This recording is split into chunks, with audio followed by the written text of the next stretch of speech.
wreck from what you did the first go around. You hold them to 3 fewer points, and you have, I guess, 13 fewer turnovers the first time around. Was that the blueprint tonight? You guys follow it? Well, we knew that you can't let a team have 32 points. And again, I say led. I mean, they had a lot to do with that, obviously, and off turnovers. But we were much better defensively tonight, much more sound throughout possessions from playing the entire possession. We had some chances up there to have some good possessions, but we broke down at the very end. We didn't have a lot of breakdowns tonight. But overall, I think that everyone that came into the game made a major contribution. I don't know what I could say enough about Jonas Adu. I mean, he made his presence felt, and he's a guy that we knew that once he could get his speed to where we needed it to be, and we've watched him in practice when he's been able to go, how he affects us around the rim. And I thought he made his presence felt tonight. Yeah, Rick, I wanted to ask about Jonas. How rare is it to add a player like this in February, especially someone who's making contributions to the level he is right away? You know, we always talk about with our guys, because they're all our guys, all of them, about holding on to that rope, not just holding on, but keep climbing. And we've had a team of guys this year that, you know, that those guys have kept working. And, you know, with what we do within our program day to day and the contact and how much we're together, and we keep telling them, you never know, but you're going to have to earn it. And he's earned his chance to be out there. But early in the year, as you guys know, he missed a lot of the preseason. But it just, the last couple, well, it's going on, 2.5 weeks now, maybe 3, where you could just feel it was starting to click a little bit for him. He still needs to be a little bit sharper on some of the things that we need from him on the offensive end. But what he does around the rim, he does have good feel. He's got great hands. He's long, and he can block shots. Again, we watch him do it in practice, and the guys were telling him tonight, just go get it, and he did that a few times. Ryan, then Ben. You hinted at it there a minute ago, but just how much better was transition defense tonight compared to the back last week? Well, we had no chance, and again, we know they played great up there, and they got out early and ran really hard. That was a major emphasis. We knew we were going to have to do a better job in matching up, really, and not so much. We obviously did much more switching tonight with our defense, but offensively, we gave ourselves a chance by not turning the ball over as much as we did up there, but again, there was a lot of good things that happened, but overall, first half our defense was what we needed it to be. Rick, just how much better was Kennedy tonight compared to that last game against Kentucky?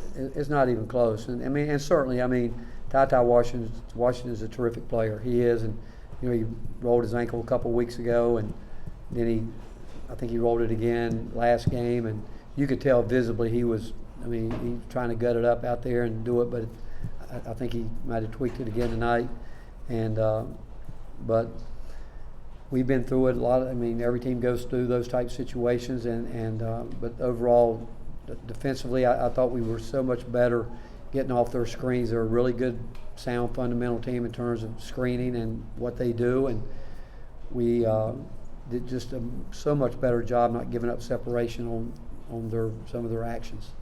Michael, then West, then Rob. Back here, Coach. The building was electric from the beginning, but it seemed like after that Calipari Tech, it seemed like the building lit up. It seemed like your players fired up, and then a few minutes later, Kennedy had that 8-0 run, and it stormed from there. Did you feel like that was a moment where it was like, okay, that kind of woke everything up? Well, I don't know. Is the technical foul did it? I don't know of any of that. I think our fans were ready from the get-go. I was, before I ever came out tonight, the coach was talking, boy, it's electric out there. And you expect it to be. It's one of the great rivalries in college basketball. You expect it. We expect it when we go up there. I know they expect it coming in here. But even when you're up, we talked about it at halftime. The last time we won in Rupp Arena, we were down 16 with not much to play, and we were able to come back, and we have so much respect for them that, hey, you got to keep playing. And because we knew they would make a run at some point in time, and they did, and then we answered it. And but again, this building, I don't, again, I'm partial, but I think it's the best. I mean, everybody talks about the blue bloods. I mean, the orange bloods are right there. And our fans, and it's been, I mean, tonight it was special, but there's been a lot of games this year where our fans have just been spectacular, and our players feed off of it. There's no question about that. Absolutely. They love it. They appreciate the support that we get here. Rick, this is a couple games in a row now where Fulke's looked a lot more like Fulke. Did you see that coming when it did the past week or so? Well, again, back when Olivier went down and we were talking about how we were going to go, we actually, our first move was to put him back there, and he actually said, I don't want to start. He said, I think I will be better for the team if I can stay in this role. I feel more comfortable. And he said, I'll do it if you want me to, but I prefer to stay coming off the bench. And we respect our players. We respected his opinion on it.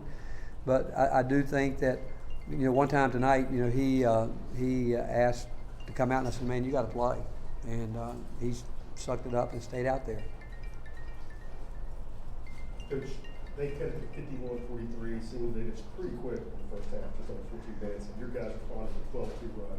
What's it say about? Well, again, we knew. Again, as much as a coach, you don't want to say, hey, they're going to make a run. I mean, the game. That's what the game is. They're going to. I mean, they're too well coached and too many good players that they're not going to come out and make a push at it. But we didn't run very good offense during that time either. I mean, we were dribbling way too much. Guys, just tough shots at that point in time. And when we're playing our best basketball on the offensive end is when we're really getting the ball going from side to side and playing with speed. And we weren't doing that. We just didn't come out and do that in the second half the way we needed to. And we'll learn from that too. Rick, back here. What was the explanation you got about the double technicals, and what were you saying to your guys about that situation? Well, they called it a technical foul on Zakai, but it was he got into it with a trainer, who I think said something there, and I actually said to Doug, I said, that's not a really good rule. Our player gets a technical foul. What do you do for the trainer? And he said, well, no, that's something the rules committee needs to talk about. They really do. I mean, I told him, I said, that's the way it's going to be. I'm going to get my trainer involved in every game and try to get technical fouls on the other team if I can, But they did what they went and looked at it, and they did what they had to do. But that it happens. But that was the explanation. Thank you, Coach. All right, thank you guys.